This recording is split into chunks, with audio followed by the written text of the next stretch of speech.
अस्सलाम वालेकुम जी, आपका होस्ट शहीद अहमद आपकी खिदमत है। हमारा यूट्यूब और फेसबुक चैनल यह है पाकिस्तान देख रहे हैं। लाखों करोड़ों दुरुद हज़रत मोहम्मद मुस्तफ़ा सल्लल्लाहु अलैहि वसल्लम और आले मोहम्मद पर।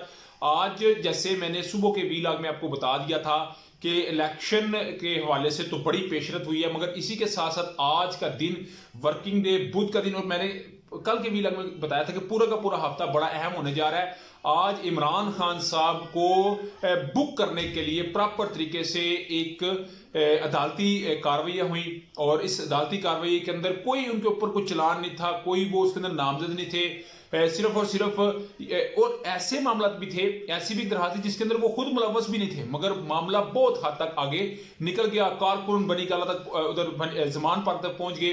गिरफ्तारी की बात की जा रही है कि क्या आज इमरान खान साहब गिरफ्तार हो सकते हैं। इस वक्त जैसे मैं वीलॉग कर रहा हूं, इस वक्त इमरान खान साहब को एक और मोहलत दी गई है पेश होने की, मगर इसके ऊपर सर मैं बताऊंगा कि आज इमरान खान साहब ने जो बैंकिंग कोर्ट की एक अदालत है उसमें पेश होना था, जज दरख्शां की अदालत में पेश होना था, और इमरान खान साहब ने बकायदा तौर पे अपनी पेश तो खुद होना था, मगर एक बात याद रखना, जब भी हिफाजती जमानत होती है तो उसमें शर्त याद रखिएगा, हिफाजती जमानत में उस शख्स जिसने हिफाजती जमानत लेनी है उसने खुद पेश होना है।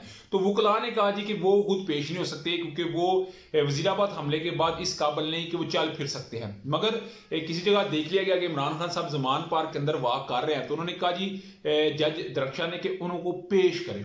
तो इस मामले को देखते हुए जब इमरान खान साहब पेश नहीं थे हो सकते, तो उनके वकला इस्लामाबाद हाई कोर्ट चले गए। इस्लामाबाद हाई कोर्ट ने बकायदा तौर पर उन्होंने दरखास्त दी कि इमरान खान साहब इस काबिल नहीं है, तो काइंडली इस चीज़ को रोके कि इमरान खान साहब को आज कहीं गिरफ्तारी का हुक्म ना हो जाए, उनकी जो है ना वो हिफाजती जमानत को कबूल किया जाए। तो जिसके ऊपर जज साहब ने कहा कि 10 दफ़ा बुलाया है, इमरान खान साहब पेश नहीं हुए, तो अभी भी वो कहते हैं कि मुझे इस्तिश्ना की जो है दरख्वास्त मेरी कबूल की जाए, मेरी जो हाज़री है गैर हाज़री है उसको कबूल किया जाए, और मैं क्यों नहीं आ सकता क्योंकि मैं ज़ख्मी हूँ। तो इसके ऊपर इस्लामाबाद हाई कोर्ट ने बकायदा तौर के ऊपर जज साहिबा को ये बात कही कि आप 22 फरवरी तक इस मामले को ले जाएं, और इनको ऊपर जो एक आप फर्द जुर्म शायद या इनकी गिरफ्तारी का आप कह सकते हैं, ऐसा ना कीजिएगा, और इनकी जो इस्तिश्ना की दरख्वास्त है उसको कबूल करें। 22 फरवरी को इमरान खान साहब को टाइम दे। तो जिसके ऊपर जज दरख्शां ने उनको बिल्कुल इजाजत दी। यहां से तो मामला क्लियर हुआ, ये तो बड़ी लाइट सी बात थी, मामला खत्म हो गया कि बैंकिंग बोर्ड का मामला था। मगर असल मामला जो है वो शुरू हुआ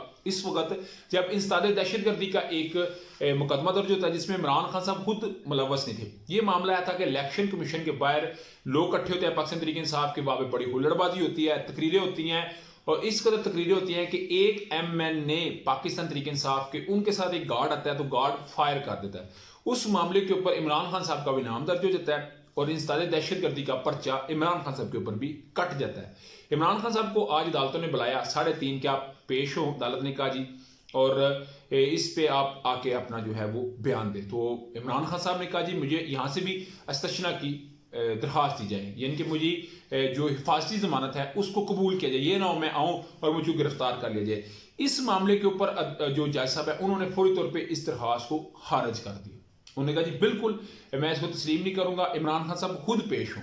किधर है इमरान खान साहब? और जो मैं कह रहा हूँ कि कहीं उनको चलता देख लिया, और इस वक्त जो एक प्रॉपर जो बात की जा रही है ना शेख रशीद साहब की आंखों में पट्टी बांध के कि जी इमरान खान साहब गिरफ्तार और नाहल होने जा रहे हैं, इस मामले के ऊपर जो है वो पाकिस्तान तहरीक इंसाफ के कारकुन और वकला बड़े चार्ज हुए, वो फौरी भागे और भाग के लाहौर हाई कोर्ट के पास आ गए। और लाहौर हाई कोर्ट में जस्टिस जो अलीम शेख साहब हैं उनके पास इनका केस लग जाता है, और वो कहते हैं कि इमरान खान साहब को 8 बजे खुद जाती हैसियत में पेश होना पड़ेगा, क्योंकि कभी भी ऐसा नहीं होता कि हिफाजती जमानत भी लेनी है और बंदा खुद मौजूद ना हो, और चाहे उसको उनको स्ट्रेचर पे लाया जाए, उनके वकला को कहा गया कि उनको पेश हर सूरत करना है।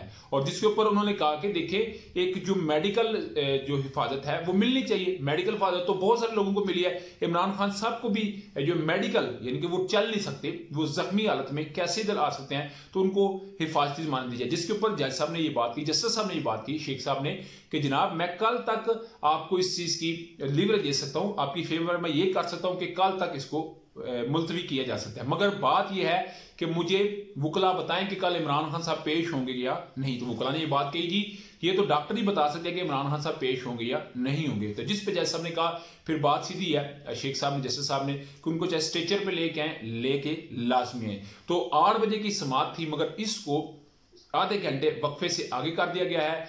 आज ज्यादा खदशा ये नजर आ रहा है कि शायद इमरान खान साहब की जो है या अगर यहां से भी दरखास्त खारिज होगी तो फिर गिरफ्तारी हो सकती है। मगर इस वक्त कारकुन बहुत चार्ज है और जमान पार्क के अंदर सूरत एक गैर मामूली है, बिल्कुल गैर मामूली सूरत। इमरान खान साहब ने कौम से खिताब किया, चले मैं अगले व्लॉग में आपके साथ वो डिस्कस कर दूंगा जो इमरान खान साहब ने बातें की। मगर इस मौजूदा जो केयर टेकर सिस्टम है पूरी इंतकामी कार्रवाई है। उस्मान बुजदार साहब बड़े 6 वज़ीर आला रहे, 3.5 साल रहे, फरा गोगी और बुशर बीबी के साथ उनको अटैच किया गया, उनको उस मलाइन किया गया। अभी यह है कि डीजी नैब अली सरफराज साहब की जो है उनके सामने पेश कर दिया गया उनको कि 16 फरवरी को आपने उनके सामने पेश होना है। और एक बात याद रखिएगा, ये जो अली सरफराज साहब है ये सेक्रेटरी खुराक भी रह चुके हैं उस्मान बुजदार साहब के दौर में, मगर अभी उनको भी फिट करने के लिए ये प्लान तैयार किया जा रहा है। उसके अलावा जी बोर्ड ऑफ रेवेन्यू पंजाब, मैंने कल भी ये बात कही थी कि केयर टेकर सिस्टम में आके कभी भी आप किसी भी मुंतहिब गवर्नमेंट के और जो मुंतहिब कबीना है उसके किसी फैसले को रिवाइज नहीं कर सकते। चौधरी परवेज साहब ने 5 नए जिले बनाए, गुजरात को डिवीजन बनाया, 4 नई तहसीलें बनाई जिसके अंदर कुंजा थी, अलीपुर चट्टा था और काफी जो जलालपुर जट्टा, ये जो तहसीलें उन्होंने नई बनाई। इसके ऊपर बोर्ड ऑफ रेवेन्यू पंजाब ने गुजरात डिवीजन का नोटिफिकेशन भी जारी कर दे के उसको सस्पेंड किया। गुजरात डिवीजन नहीं रही, 4 नए जिले नहीं रहे और 4 नई तहसीलें नहीं रही। इस नोटिफिकेशन को मुअत्तल कर दिया गया है मौजूदा इस हुकूमत पंजाब की तरफ से। तो ये इंतकामी कार्रवाई नहीं तो और क्या है? क्या इससे मुस्लिम लीग नवाज को या पीपल्स पार्टी को वोट मिलेगा? मेरा ख्याल जो वोट था वो भी टूट गया होगा, क्योंकि इनको मसला ये था कि शायद पीटीआई को वोट मिले, इमरान खान को वोट मिले, मगर इनकी अपनी चाली इनके जो ऊपर वो उल्टी पड़नी शुरू हो गई है। आपके समझते हैं फैसला ठीक है या गलत है? लाजमी कमेंट बॉक्स में शेयर कीजिए। आगे वीडियो पसंद है तो चैनल को लाइक सब्सक्राइब अपने दोस्तों से शेयर कर लीजिए। नेक्स्ट वीडियो के लिए होस्ट को जय दिल आपका हमें। अस्सलाम वालेकुम।